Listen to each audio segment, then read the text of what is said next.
নমস্কার বন্ধুরা, আশা করি নিশ্চয়ই আপনারা ভালো আছেন। আর আমার পেছনে দেখতে পাচ্ছেন যে প্রচণ্ডভাবে ধোঁয়া উঠছে, আর এই ধোঁয়াগুলো আপনারা দেখতে পাচ্ছেন যেটা যে প্রচণ্ডভাবে ধোঁয়া উঠছে, এইটা আজকে আপনাদেরকে দেখাতে নিয়ে চলে এসেছি ওসিপি প্রজেক্ট। ওসিপি প্রজেক্ট মানে হচ্ছে ওপেন কাস্ট প্রজেক্ট। আর ওপেন কাস্ট প্রজেক্ট যেটা হচ্ছে আপনার মানে আগেকার দিনে করা হতো কি যে মানে মাটির নিচ থেকে কয়লা খোঁড়া হতো, এখন কি হচ্ছে, এখন ডাইরেক্ট কেটে বিরাট বড় গর্ত করে সেখান থেকে কয়লা উত্তোলন করা হচ্ছে। এবং তার এই যে ওপেন কাস্টের মাটির নিচে যে কতটা মানে কয়লাগুলো ভেতরে ভেতরে জ্বলতে থাকে সেটা আপনারা দেখাচ্ছি আপনাদেরকে। Thank you so much.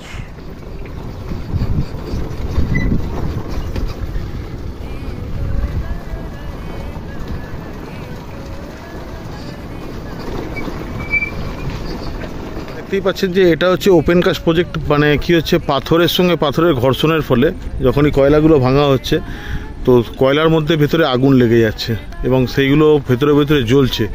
এর আগে কোনো ইউটিউবার আপনাদের এই জিনিস দেখাতে পারেনি আশা করব। সঠিক বলেছেন। আমি আপনাদেরকে দেখাচ্ছি আমার চ্যানেল একমাত্র কুচবি কাহিবিতে। দেখুন কীরকম ওসিপি প্রজেক্টের মানে মাটি থেকে যে আছে মানে পাথরের ঘর্ষণের ফলে সেখান থেকে ধোঁয়াটা বেরোচ্ছে। আর এই হচ্ছে ওসিপি।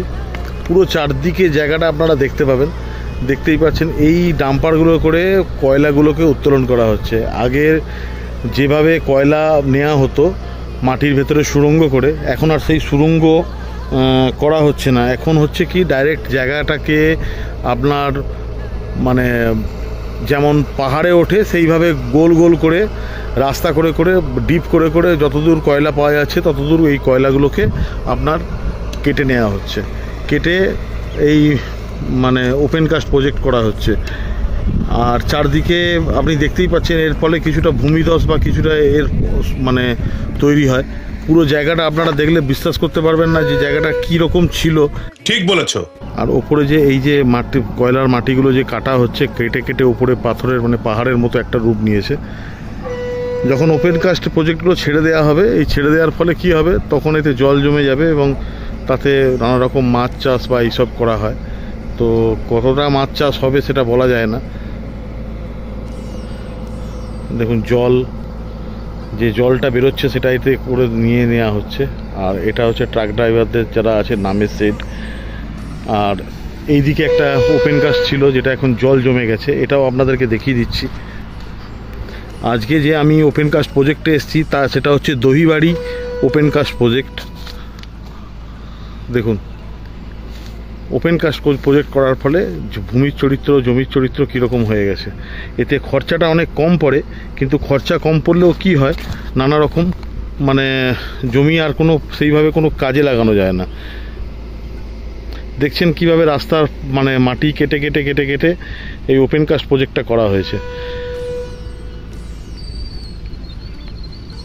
আর ওই যে দেখতে পাচ্ছেন দূরে একটা সুড়ঙ্গ মতো দেখতে পাচ্ছেন, এটা হচ্ছে আগের কলিয়ারি যেগুলো ছিল এইরকম গোল গোল সুড়ঙ্গ থাকতো। এই সুড়ঙ্গের মধ্যে দিয়ে গিয়ে গিয়ে মানুষ কয়লা কাটতো।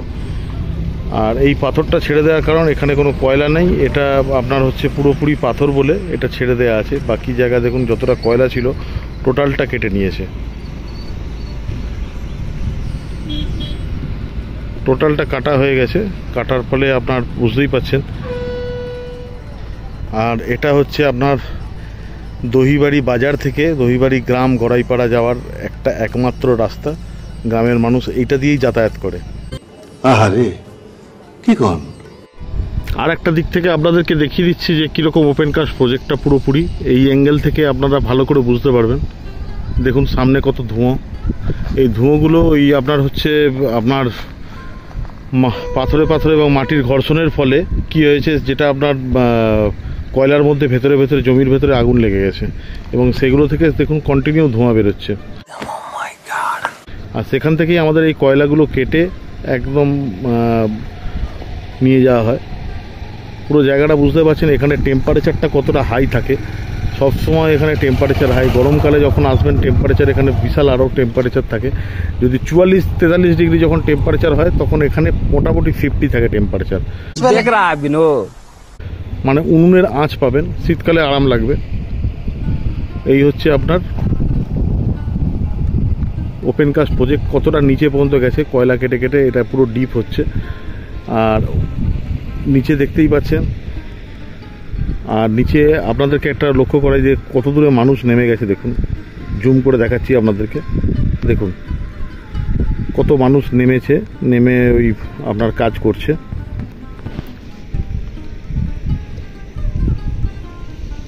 তো যদি আমার ভিডিওটা ভালো লাগে অবশ্যই আমার চ্যানেলটাকে লাইক, শেয়ার এবং সাবস্ক্রাইব করে নেবেন। আসানসোলের আশেপাশের যে জায়গাগুলো আমি তুলে ধরি, যদি ভালো লাগে তো বন্ধুদের সঙ্গে শেয়ার করুন। ভালো থাকুন, সুস্থ থাকুন, সঙ্গে থাকুন বলে আজকের আমি এই ভিডিওটা শেষ করছি।